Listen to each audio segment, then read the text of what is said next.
In our previous lectures, we had been trying to make a linkage between international travel and the English language.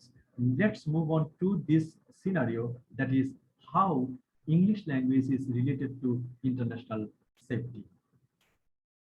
Here you see that what is the relation actually the English language and international safety. Especially in case of international airports, safety is very much concerned.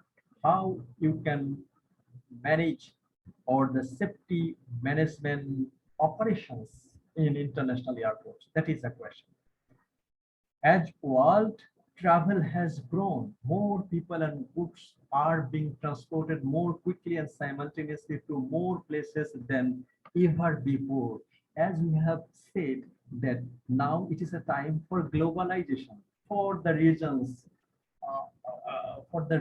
for various regions, people and product. People might visit to other countries for various reasons, as well as the goods are also transported to multiple locations nowadays. And in this regard, the safety communication is very much related to communication. Okay, so the communication demands placed on air and the sea personnel, given the variety of language backgrounds involved, have thus grown correspondingly. So what's the way the people will be traveling? What is the way the goods will be exported from one country to another country? There are two ways, that is by air or by the ocean ways or the sea ways. So in this regard, the security might very much dependent on the communication between the airplane pilots and also the control office. So how it may happen, let's have an example. In such a circumstances, the use of lingua franca has proved a great work. So lingua franca, common language, a plane will be flying to the other destination, a ship will be moving towards the other destination. In this way, the ship's navigation and the airport's control and the pilot's communication with the control room will be very much related to the international safety and the safety of the airplane. In this regard, a common language for communication is very important. Now, in which way, let's elaborate it. English has been recognized as the international language of the sea. First of all, the sea control. And in recent years, there have been attempts to refine its use to make it as efficient as possible. So especially the ocean ways, lots of goods are traveled.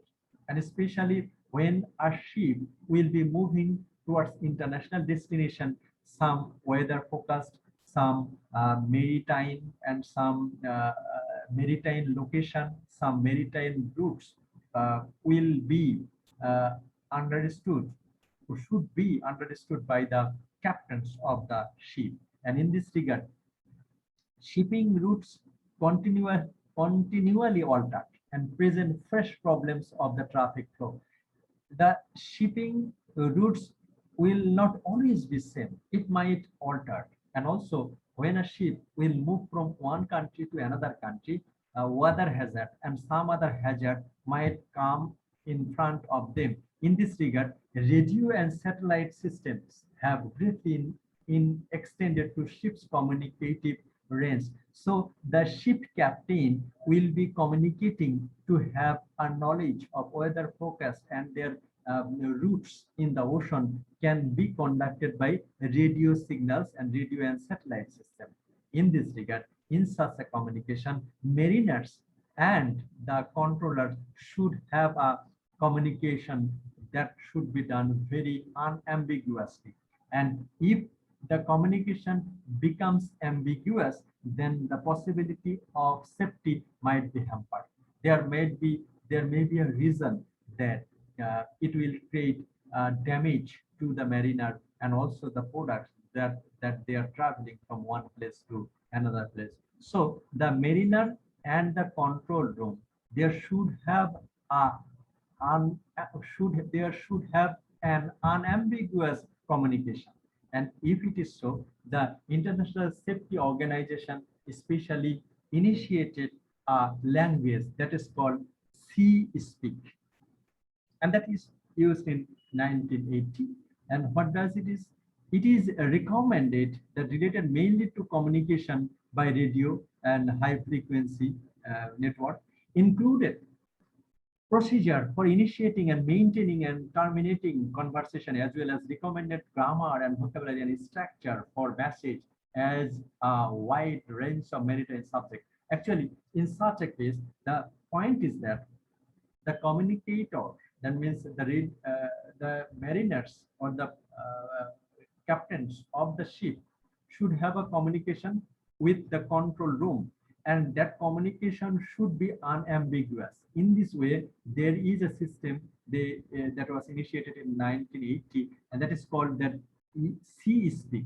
What type of speak it is? So it is not the common speaking. Just for an example, what did you say? Naturally, if anybody cannot hear some other's speech, they can say, what did you say? Or they can say, I didn't hear you. Would you please say that once more? Naturally, this is the common expression. But in case of sea speak, all things can be replaced with the two words. Say again. Okay, so there should be unambiguous relationship.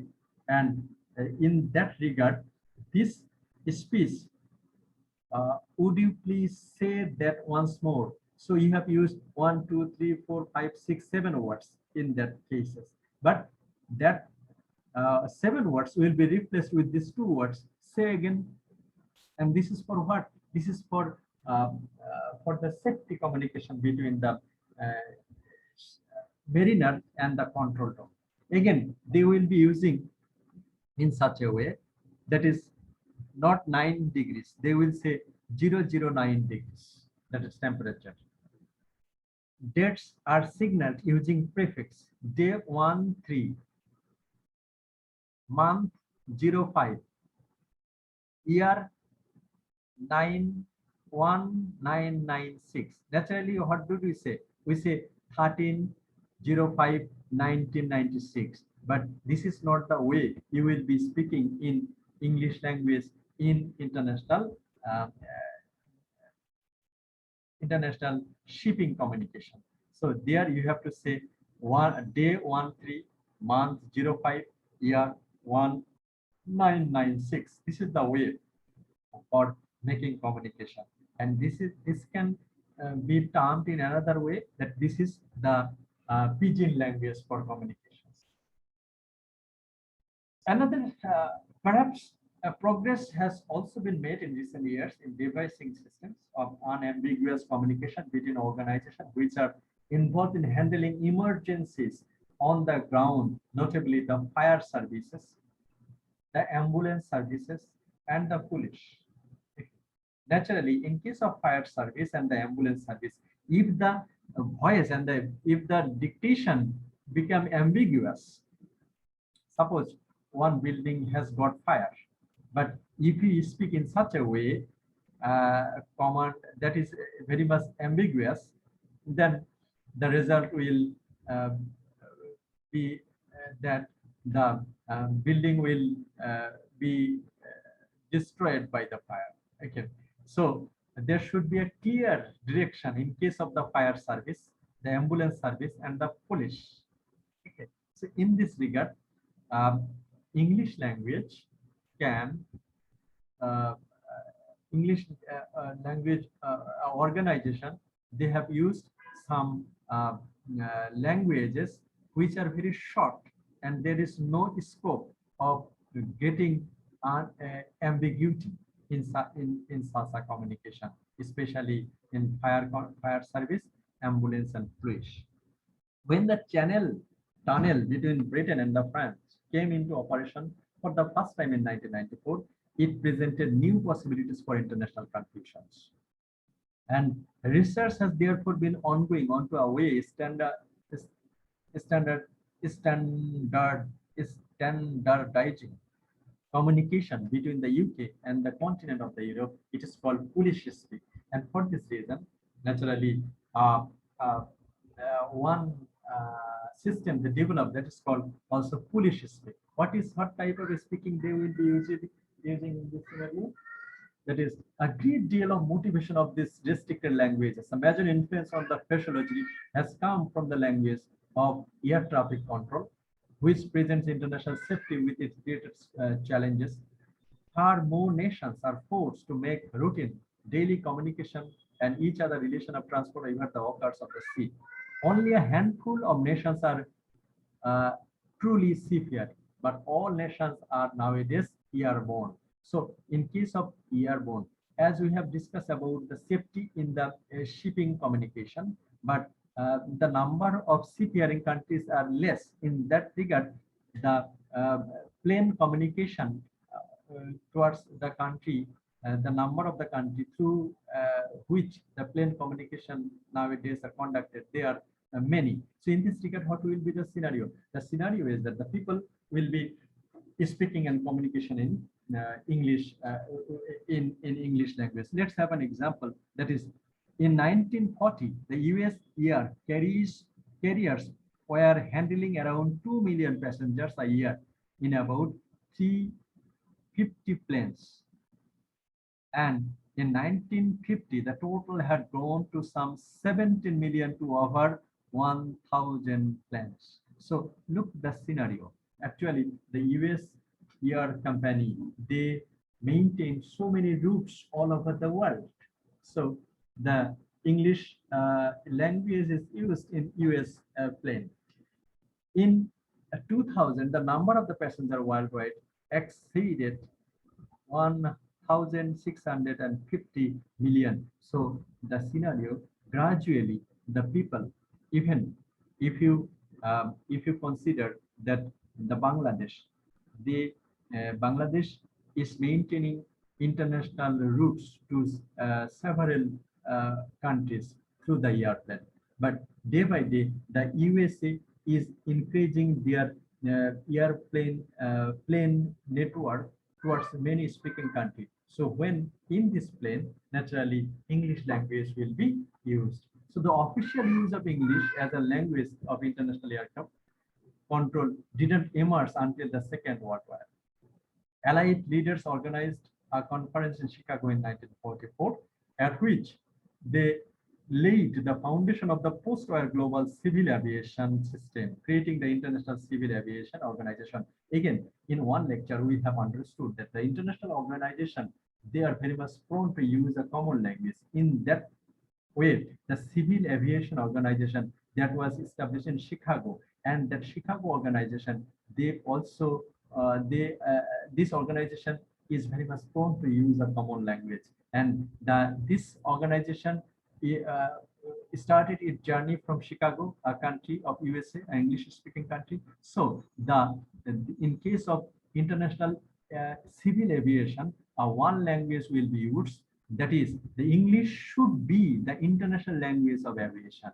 So the Chicago organization, that is International Civil Aviation Organization, they initiated that English should be the international language of aviation when pilots and the controllers speak different languages. Actually, in the most probably 2 or 3 years back, we have got an accident in Nepal, in Nepalese airport.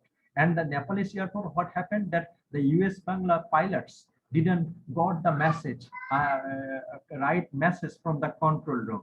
And for this reason, a US Bangla plane was crashed in the Nepalese airport.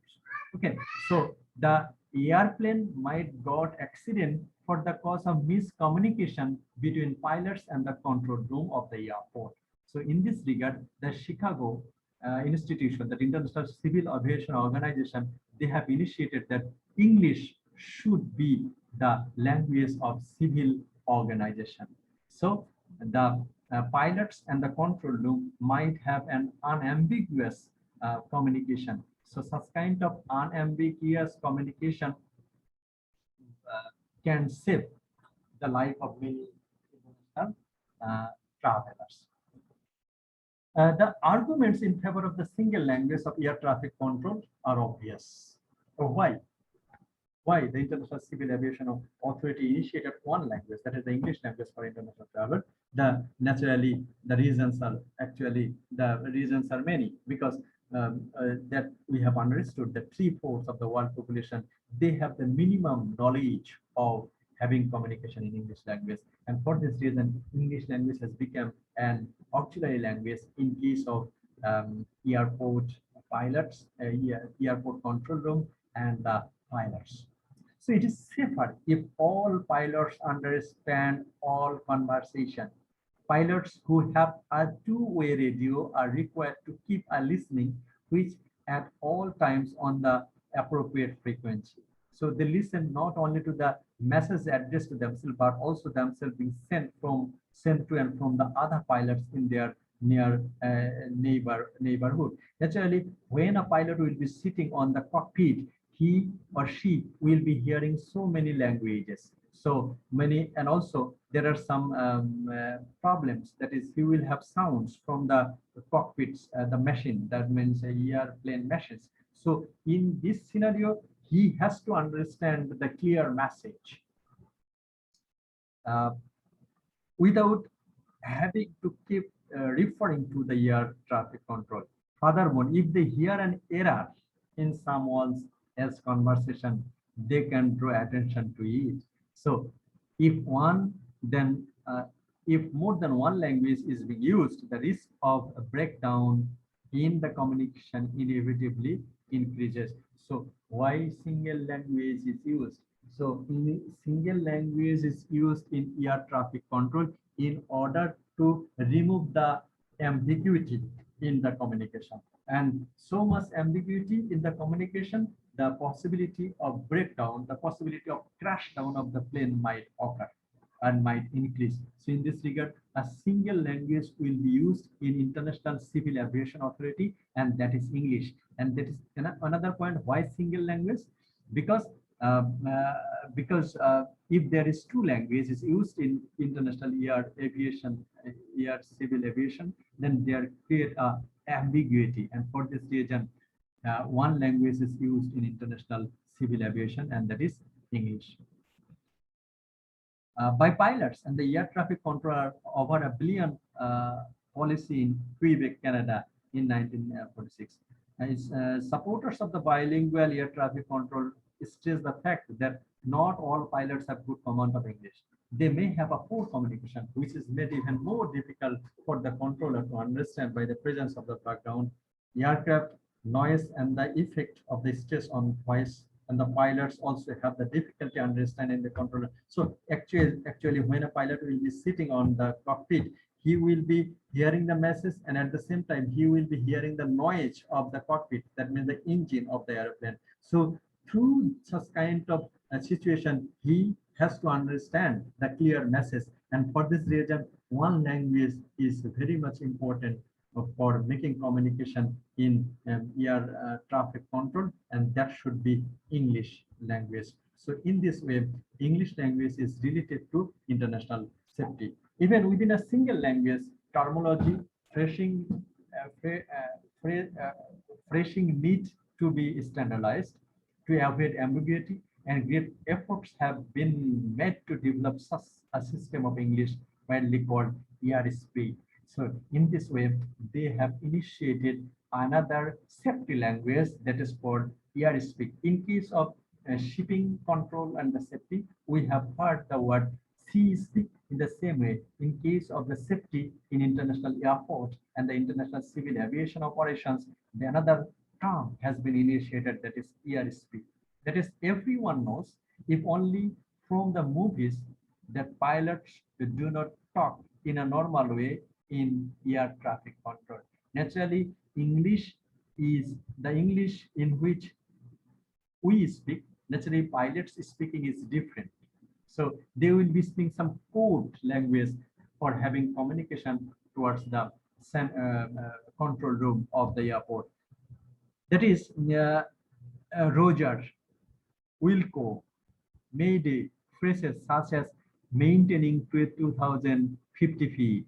Okay, so when a plane will go up towards 2050 feet, they will be using a what? That is Mayday or Wilco or Roger, a code name. That code might only understood by the air control room. We general public cannot understand that code. That means it means that maintaining 2,500 feet. Runway is height. It is runway is height. So this language uh, can be this in message can be conveyed with a simple code language, that is Mayday. Okay, Mayday, that means the pilot will, if the pilot will say that Mayday, it means that I see the runway clearly.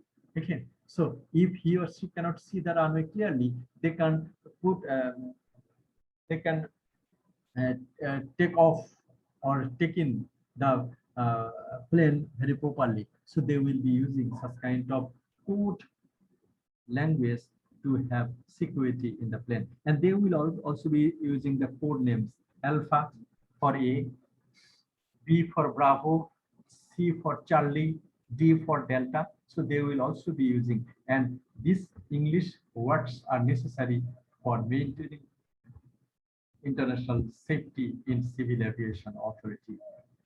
Over 180 nations have adopted the recommendations of the International Civil Aviation Organization about English terminology. However, there is nothing mandatory about the term. Even the US Federal Aviation Administration uses using which differ from the ICA force in many instances. Okay, so the International Civil Aviation Authority initiated the airspeak, and that airspeak is for international safety. But 180 nations all over the world, they maintain such kind of safety reasons.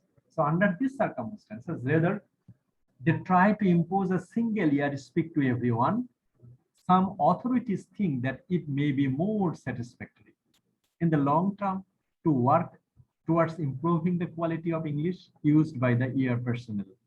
There are currently no agreed international standard for aviation English or test, but all pilots have to take. And although most pilots' level of English is far greater than the level of required by the airspeak norms, many would find it difficult to use English in any daily conversation outside of that used in aircraft communication. So in this every way, that one language should be used in air traffic control, and the pilot should know English very well. In 1977, unclear English accent and terminology caused the collision between two Boeing 747s on the foggy runway at Tenerife, the worst disaster in the aviation history. So this is for the ambiguity in communication. One accident happened, that is in 1990, 1977.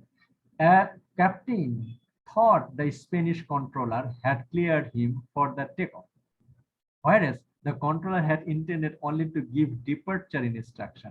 Oh my gosh! Actually, the captain thought that he is ready to take off, but at that time the Spanish controller who was delivering the message, he meant that something else, and that happened, that massive accident in 1977. And also in 1995, poor communication caused an American plane to crash in Callao, Colombia. Again, an accident prevention study carried out by the Boeing found that in decades 1982 to 1991, pilot controller miscommunication contributed to at least 11% of the fatal crashes worldwide. So the miscommunication between pilots and the controller were 11% all over the world. So this is the scenario that might happen the international tourism authority. People have used cases of this kind to argue in support of a bilingual air traffic control and the use of a smaller auxiliary language such as Esperanto. But it seems likely to be problems for the poor accents, background noise, and the other variable would present difficulties regardless of the language in use. So in the meantime, English with all its facilities remains the recommended language of international air travel. So we travel to the foreign countries in two ways, one airways and another waterways. So in these two ways, one language should have a command for having good safety in their communication, and that is the English language. And if two languages used in ocean ways and also in waterways and also in airways, that might create the ambiguity in delivering the messages and in receiving messages from pilot and controller. And such kind of messages or ambiguous messages may result the devastating result like plane crash in several situations. So the International Civil Aviation Authority recommend a single English language in international travel. So in this way, the English language is used for international safety. And also in case of fire service, in case of ambulance service, and in case of the police service, the unambiguous messages is very much important. In this regard, English language, a single language, if it is becomes the clear and the message, if the messages are very much clear, then the police, the fire service personnel, and the ambulance service personnel, they might go very quickly to the patient and the spot, and that might save us very quickly. So in this regard, English language is related to international safety. So thank you very much for attending the class. Let's move on to the